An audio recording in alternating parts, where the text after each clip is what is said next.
극예술연구회와 홍해성의 연기술, 신극 리얼리즘 극의 시작은 극예술연구회의 창립으로 시작됩니다.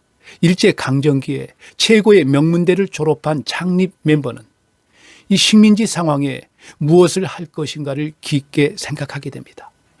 연극 운동을 통해 민족의식을 고취시키고 교화시킨다는 기본 정신 아래 서구 근대극 작품과 창작극을 공연합니다. 하지만 일본 경찰의 혹독한 검열로 고통당합니다. 홍해성은 일본 근대극 리얼리즘 극의 본산지 스키지 소극장에서 8년여 동안 조선인으로서는 유일하게 배우 생활을 하다가 귀국한 인물로 극예술연구회의 연출자로 활동합니다. 전통예술, 창극, 신파극, 악극, 신극 등 여러 예술 활동이 있었습니다. 극예술연구회 약칭 극연은 1931년 8월 7일 전동식당에서 발족합니다. 극예술연구회라는 긴 이름을 붙인 것은 극을 단순한 대중적 오락물로 보지 않는다는 뜻입니다. 진지하게 학문적 자세로 연극에 임한다는 뜻에서 연구회라 이름합니다. 창립 멤버는 12명으로 당시 명문대를 졸업한 지식인들이었습니다. 홍해성 일본 중앙대 법과, 유치진立교대 영문과, 윤백남 동경상대, 김진섭 법정대 동문과, 이영구 와세다대 불문과, 서항석 동경제대 동문과, 이하윤 법정대 영문과, 장기재 법정대 영문과, 장인섭 와세다대 영문과, 조이순 동경제대 동문과, 최정우 동경제대 영문과, 함대훈 동경외대 노학과, 이처럼 화려한 학벌의 소유자들이 극단 극예술회를 조직한 것입니다. 일제강점기에 최고의 학벌이고 지식층인 그들이 왜 연극을 하기 위해 극단을 조직했을까요? 연극을 통해서 민족의식을 고취시켜 보겠다는 목적을 가지고 있었습니다. 연극 운동을 통해서 무엇인가 해야겠다는 역사인식과 투철한 민족의식을 가지고 있었습니다.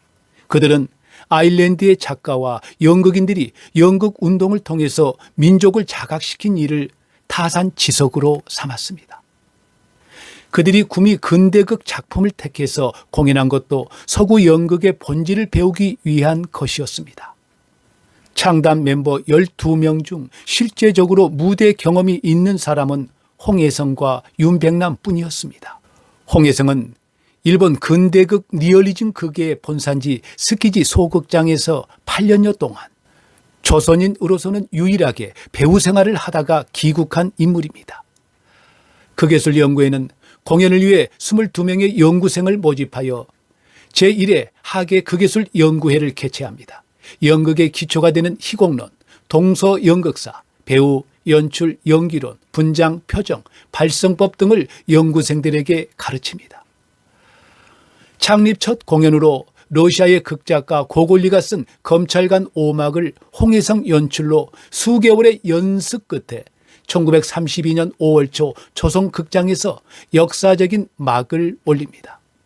근대극과 국민극 정신을 공존시키는 데는 검찰관이 가장 적당하다는 의견의 일치를 받습니다.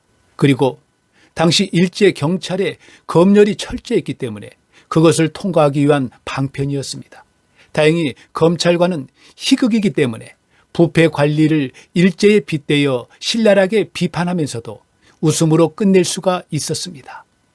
첫 번째 공연이 막이 내리자 춘원 이강수가 무대 위로 뛰어올라와서 나 토월의 일에 10년 만에 연극다운 연극은 처음 보았다고 감격했고, 조선 연극사 신파극단을 이끌고 있던 상업연극계의 대부 지도하는 이제 우리 딴따라가 굶어 죽을 때가 왔다고 아연해하기도 했다고 기술하고 있습니다.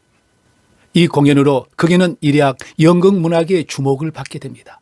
극연 입회에 희망자들이 몰려들었고, 특히 이화여전 출신들인 모윤숙, 김수임, 노천명 등의 가입으로 여배우 빈곤 문제도 일거에 해결할 수 있게 됩니다. 두 번째 공연 레파토리도 어빙에 관대한 애인 1막, 그레고리 부인의 옥문 1막, 괴일링의 해전 1막 등 단막극 3편을 회원들이 직접 번역해서 역시 홍해성 연출로 무대에 올렸습니다. 배우들이 너무 열심히 하다 보니 성대가 상해 목소리가 들리지 않는 경우도 있었습니다. 홍혜성의 연출이었지만 역시 배우술은 개개인의 문제임을 드러내고 있습니다. 서양의 근대적 번역극으로 1년여 동안 경험을 쌓은 극예술 연구회는 당초의 목적대로 창작극 공연에 착수합니다. 회원인 유치진에게 우리 실정을 작품으로 쓰도록 부탁했고, 그래서 나온 첫 작품이 토막이었습니다. 식민지 시대 일제의 수탈과 착취로 인해서 농민이 참담하게 몰락해가는 과정을 리얼하게 묘사한 작품입니다. 유치진의 토막 공연은 대성황을 이루었습니다. 당시 우리의 실상을 너무 사실적으로 묘사했기 때문에 배우와 관객들이 모두 울부짖었다고 합니다. 극연은 계속해서 유치진이 쓴 버드나무선 동리의 풍경과 소등을 공연합니다.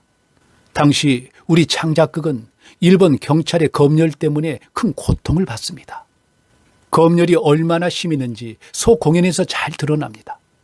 분명히 대본 검열을 받고 공연을 올렸는데도 공연 뒤에 작가 유치진은 구속되었습니다. 우리 민족의 실상을 그대로 썼다고 감옥에 갇히게 된 겁니다. 소 작품이 인기가 좋아 리바이벌 공연을 하려 하자 검열관이 거부하게 됩니다. 끈질기게 달라붙은 서항석에게 두 가지를 고치면 통과시켜 주겠다고 합니다. 첫째, 지주와 소작인 대립에서 지주는 일본의 동양 척식 주식회사를 상징하는 것이니 중간 계급으로 바꾸고, 소라는 제목도 다른 것으로 바꾸라는 것이었습니다. 그러나 유치진은 작가의 양심을 내세워 거부합니다. 서항석은 유치진과 오랜 설정 끝에 무조건 내게 맡기라고 하며 자기가 직접 작품을 손질하고 제목도 풍년기로 고쳐서 무대에 올리게 됩니다. 고전 중에 고전으로 꼽히는 춘향전 유치진 각색 공연으로 작가 유치진은 종로소로 끌려가게 됩니다. 탄간오리인 변사또를 매도한 것은 계급 의식에 의한 것이라며 유치진을 자익으로 몰아 가두려고 했습니다. 미결수 감방에서 며칠 밤을 지낸 유치진은 신문 경찰관에게 사회주의를 창시한 칼 마르크스는 19세기 사람이다, 18세기에 나온 춘향전에 계급성이 있다고 한다면 사회주의가 조선 땅에서 시작되었단 말이오? 하고 따져 물었습니다. 그러자 신문 경찰관은 한참 생각하다가 유치진에게 따게 한 대를 올려붙이고는 풀어줬다고 합니다. 일본 경찰의 까다로운 검열 때문에 작품 연습 도중에 어쩔 수 없이 다른 작품으로 바꾸거나 경찰에 구속되는 이런 반복된 공포 분위기 속에서 민족의 의식을 깨우쳐줄 창작극의 기수였던 유치진은 어쩔 수 없이 정면 공격에서 우회 전법으로 그 방법을 돌립니다. 현실을 우회적으로 풍자한 마에테자 같은 작품을 공연한 것이라든지 삼남수의 구제를 위한 연극, 무용, 음악의 밤을 대대적으로 개최한 것 등은 그 단적인 예라고 볼 수 있습니다.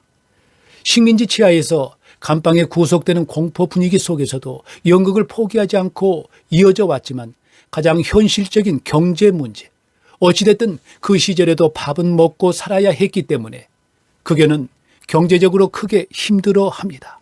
결국 극예술 연구회의 정신적 리더였으며 최초의 연출가였던 홍혜성이 급작스럽게 흥행 극단인 조선 연극사로 옮기게 됩니다. 그 이유는 순전히 경제 문제 때문이었습니다. 홍혜성은 한국 근대 연극사의 중요한 분기점이 된 극예술 연구회를 이끌었지만 홍혜성의 생활고는 해결되지 않았습니다.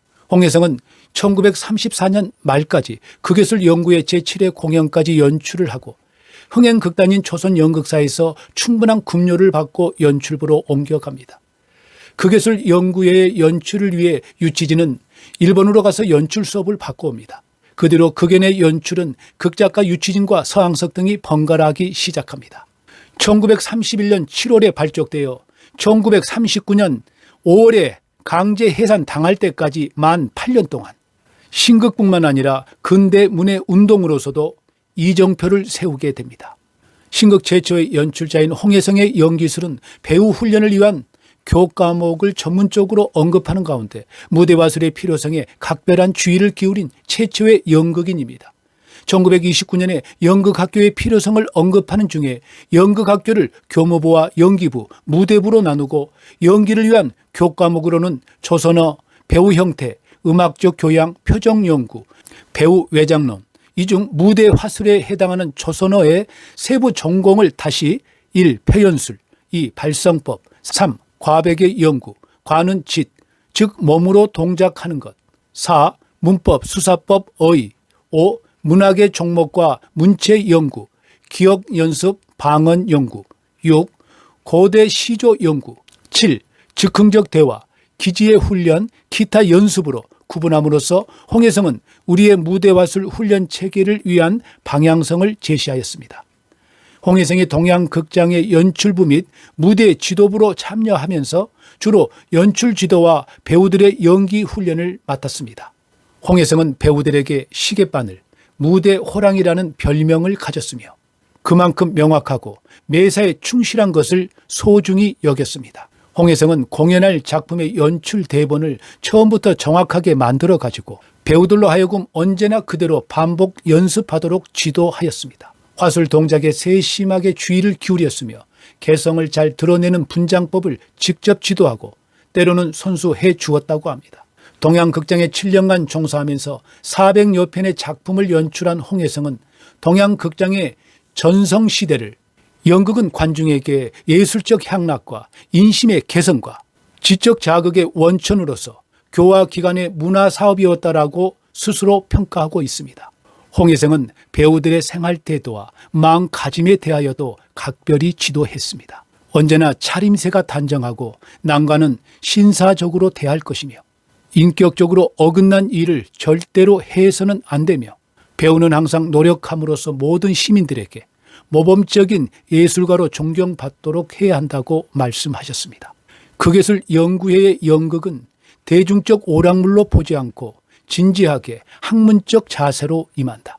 연극을 통해 민족 의식을 고취시키고 교화시키는 연극 정신을 강조했습니다. 식민지, 일제의 수탈과 착취, 우리 농민이 참담하게 몰락해가는 과정을 리얼하게 묘사한 작품 토막. 당시 실상을 너무 사실적으로 묘사했기 때문에 공연 후 배우와 관객들이 모두 울부짖었다. 일본 경찰의 검열, 우리 민족의 실상을 그대로 썼다고 작가 구속.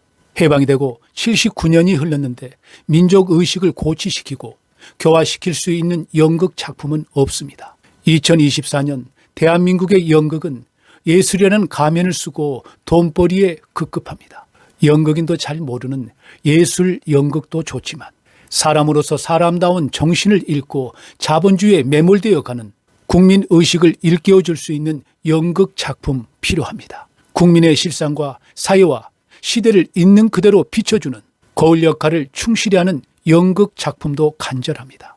4차 산업혁명과 AI 시대, 성스럽고 존엄한 사람이 로봇에게 지배당하지 않기 위해 윤리와 도덕, 법적인 제어로 사람 존엄을 지켜내는 연극 작품이 필요합니다. 널리 사람을 이롭게 하는 연극을 지향하길 촉구합니다. 구독과 좋아요, 알람 설정 부탁드립니다. 감사합니다.